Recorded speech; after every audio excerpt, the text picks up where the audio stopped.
उमर आफ्ताब साहब, सबसे पहले तो सबसे बुनियादी सवाल ये कि सर अलामात क्या होती हैं ब्रेस्ट कैंसर की और इसकी तशख़ीस कैसे मुमकिन है? जी बिल्कुल, ये जो पूरी कैंपेन रन करने का मकसद ही ये है कि जो ब्रेस्ट कैंसर की जो भी अलामात हैं, ये मतलब वाहिद कैंसर है जिसकी जो अलामात हैं वो एक्सटर्नल होती हैं और वो अर्ली डायग्नोज की जा सकती हैं। अब जिस तरह छाती के कैंसर के हवाले से, यानी छाती के किसी भी हिस्से पे गिल्टी का होना या बगल के नीचे गिल्टी का होना, ये एक बेसिक उसकी सिम्टम है। और इसी तरह अगर छाती की स्किन के ऊपर किसी तरह की कोई रैशेज़ हों, कोई डिम्पलिंग हो और छाती से किसी किस्म का कोई ब्लडी डिस्चार्ज हो, तो ये बेसिक सिम्टम्स हैं ब्रेस्ट कैंसर जो है उसके हवाले से। और इसकी जो अर्ली डिटेक्शन, अच्छा फिर ये बार बार बात करने का मकसद ये है कि जो ब्रेस्ट कैंसर की जो अर्ली डिटेक्शन है उसका जो फर्स्ट स्टेप है वो है सेल्फ एग्जामिनेशन। सही। यानी कि महीने में कोई एक दिन एक खातून फिक्स करे और हर माह उसी दिन अपना छाती का खुद मुआयना जो है वो करे। उससे ये होता है कि अगर किसी तरह की भी कोई चेंज होती है, कोई भी साइज़ में चेंज या कोई गिल्टी बननी शुरू होती है, तो उसको अर्ली डायग्नोज किया जा सकता है। और फिर इसके जो बाकी जो स्टेप्स हैं उनमें ये है कि 20 साल से ऊपर की एज में ख़वातीन जो हैं वो 3 साल में एक दफ़ा क्लिनिकल एग्जामिनेशन कराएं, यानी वो किसी भी गायनेकोलॉजिस्ट से, फीमेल डॉक्टर से अपना छाती का मुआयना कराएं। और 40 साल से ऊपर की जो ख़वातीन हैं वो 2 साल में एक दफ़ा अपना मेमोग्राम कराएं। उमर आफ्ताब साहब, इसमें वल्नरेबल ग्रुप अगेन जो ज़्यादा है वो कौन सा एज ग्रुप है जो ज़्यादा वल्नरेबल है? और दूसरा कि ये जेनेटिकली ट्रांसफ़र होने वाली डिजीज़ है ये, और इज़ इट क्योरेबल सर? कितनी डेंजरस है? जी, अब आपने तो मतलब ये तीनों बड़े देखें। एक तो वल्नरेबल ग्रुप में ये है कि पूरी दुनिया में जो ब्रेस्ट कैंसर की जो एवरेज एज है वो 55 साल है। सही। अच्छा, पाकिस्तान में हम ये देख रहे हैं कि ब्रेस्ट कैंसर की जो एवरेज एज है वो 35 साल, यानी कि तक 20 साल पाकिस्तान में जो ब्रेस्ट कैंसर का जो रिस्क है वो यंगर एज में है as compare to rest of the world. और हैविंग सेड दिस, अब हम पिछले चंद सालों में देख रहे हैं कि यंग लड़कियां जो कि 17, 18, 19 ईयर्स की एज में भी अनफॉर्चुनेटली ब्रेस्ट कैंसर जो है वो डायग्नोज हो रहा है। अच्छा, फिर ये जो इसमें जो मतलब ये कि फैमिली हिस्ट्री के साथ जो है, ये जो मोस्टली केसेस हम देख रहे हैं पाकिस्तान में फैमिली हिस्ट्री के साथ नहीं हैं। फैमिली हिस्ट्री के साथ जो है वो रिस्क बढ़ता है। वो तकरीबन, अच्छा इसमें भी दो चीज़ें, एक है जेनेटिक्स में जो है और एक है आपकी फैमिली हिस्ट्री। तो जो इससे रिस्क जो है तकरीबन कोई 10% रिस्क जो है वो बढ़ जाता है, ख़ास तौर पे अगर आपके जो फर्स्ट मतलब जैसे कि वालदा को, नानी को, दादी को, बहन को अगर फर्स्ट रिलेशन में हो ब्रेस्ट कैंसर, तो उसमें रिस्क जो है वो तकरीबन को 10-12% जो है वो बढ़ जाता है। लेकिन उसके लिए भी अब जेनेटिक टेस्टिंग जो है वो पाकिस्तान में हो रही है, बहुत सारी लैब्स उस पर टेस्टिंग कर रही हैं और काफ़ी कॉम्प्रिहेंसिव जीन टेस्ट हो रहे हैं, और उससे भी अब जो ये जो रिस्क है इसको अर्ली डायग्नोज किया जा सकता। अच्छा सर, मेरा सवाल ये है कि ब्रेस्ट कैंसर की मुख्तलिफ इकसाम होती हैं, और अगर इकसाम होती हैं इसके बारे में बताएं। दूसरा, सबसे ख़तरनाक किस्म कौन सी होती है, और सर्वाइवल के हवाले से क्या है, क्योंकि हमने तो ये सुना है कि इसका सर्वाइवल कम है, तो इसके बारे में बताइए। देखिए, इस पर जैसे कैंसर जो है एक इन्वेसिव है, एक नॉन इन्वेसिव है। कि एक ये है कि कैंसर उसी हिस्से में रहता है, और एक ये है कि कैंसर जिस्म के दूसरे हिस्सों में चला जाता है। तो वो और ज़्यादा ख़तरनाक हो जाता है। फिर इसमें ज़्यादा इम्पॉर्टेंट है स्टेजेस, कि जैसे कि अगर बिल्कुल कैंसर अभी डेवलप हुआ है तो वो फर्स्ट स्टेज है। अगर फर्स्ट स्टेज पे पकड़ा जाए तो शायद वो बहुत मतलब सिर्फ सर्जरी से जो है वो क्योर हो जाए।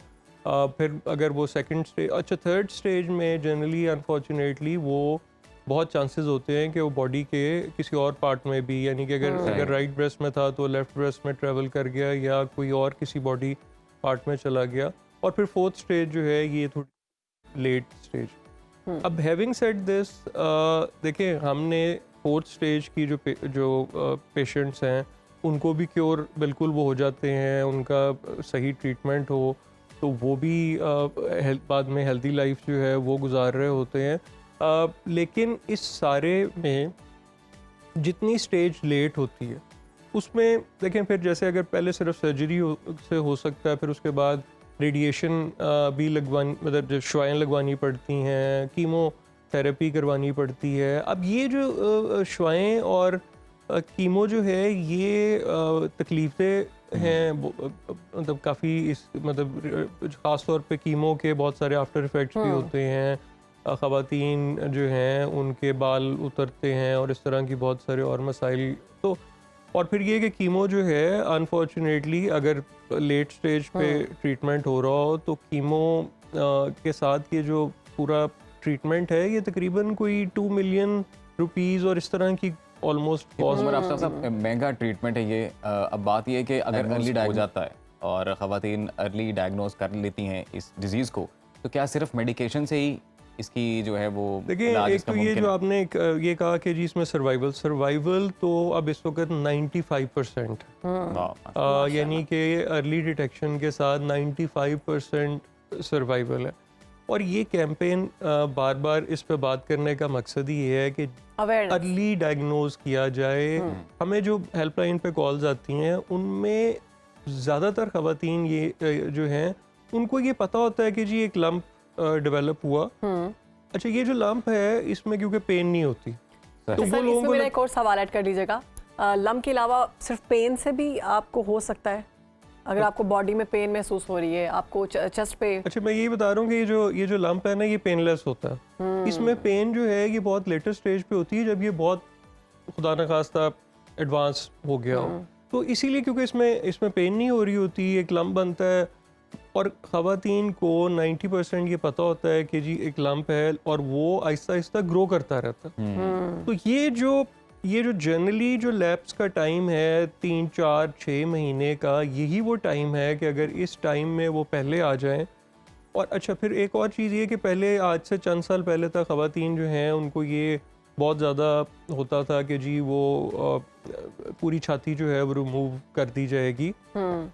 अभी तो अब ये है कि इतनी सर्जरी इतनी तरक्की कर गई है कि अगर अर्ली डायग्नोज हो तो जिस पार्ट में कैंसर है सिर्फ उस हिस्से को रिमूव किया जाता है और उतनी जगह को भी रिकंस्ट्रक्ट जो है वो कर दिया जाता है। और खुदा ना खास्ता अगर लेटर स्टेज पे हो और छाती रिमूव करनी पड़े तो छाती भी अब रिकंस्ट्रक्ट कर दी जाती है।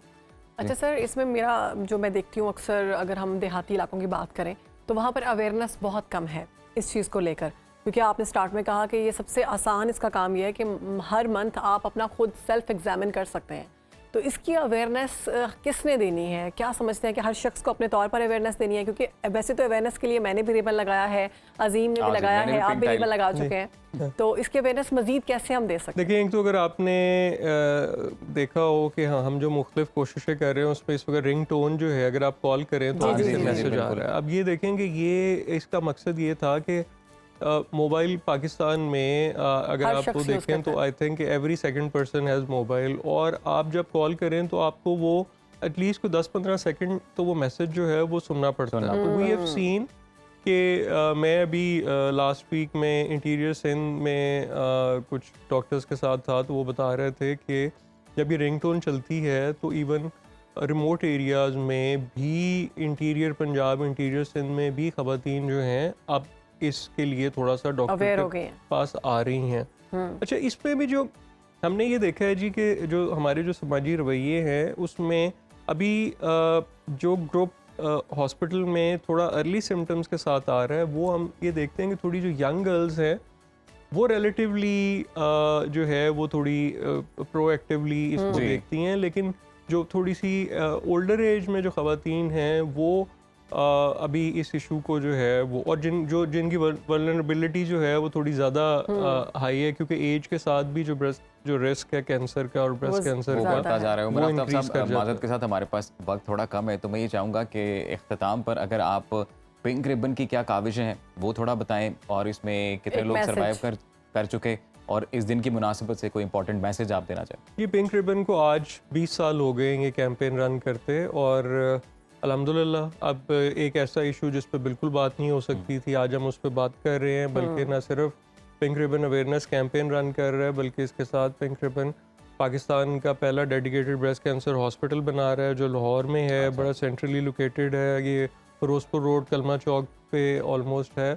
और ये फ्री सर्विसेज अभी हमारी ओपीडी स्टार्ट हो गई है। हमारी डायग्नोस्टिक सर्विस जो है वो हम फ्री ऑफ कॉस्ट प्रोवाइड कर रहे हैं। और बल्कि आपके देखने वालों को मैं ख़ास तौर पे आपके देखने वालों में जो मर्द हजरात हैं उनको एड्रेस करना चाहूँगा। मैं उनको ये कहना चाहूँगा कि आपके जो घर की ख़वातीन हैं उनकी सेहत का ख्याल रखना आपकी ज़िम्मेदारी है। आपको, हम सब को, आपके घर में जो भी 20 साल से ऊपर की ख़वातीन हैं उनको आप एक दफ़ा ज़रूर क्लिनिकल एग्ज़ामिनेशन के लिए डॉक्टर के पास लेके जाएं। और 40 साल से ऊपर की जो आपके घर में ख़वातीन हैं आप उनको एक दफ़ा ज़रूर मैमोग्राम करवाएं। और ये आपकी रिस्पॉन्सिबिलिटी और रोल है ताकि हमारी जो ख़वातीन हैं वो हेल्दी लाइफ गुजार सकें। बहुत शुक्रिया आपका उमर आफ्ताब साहब, आपने वक्त निकाला, सुनो पाकिस्तान को वक्त दिया। आप कहीं भी हो, वक्त कोई भी हो, बाखबर रहिए दुनिया के हालात व वाक़यात से। अभी सब्सक्राइब कीजिए सुनो न्यूज़ के YouTube चैनल को और क्लिक करें बेल आइकन को ताकि आप हमेशा बाखबर रह सकें।